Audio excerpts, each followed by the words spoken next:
Welcome back to another technical deep dive here in the debug zone. Today we're tackling a big question and breaking it down with insights from other users. Hopefully this clears up some misconceptions and helps you get the answer you need. So buckle up, stay a little curious, and let's jump right in.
And that's a wrap.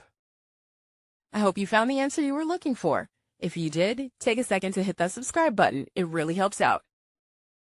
And let me know in the comments which solution worked best for you.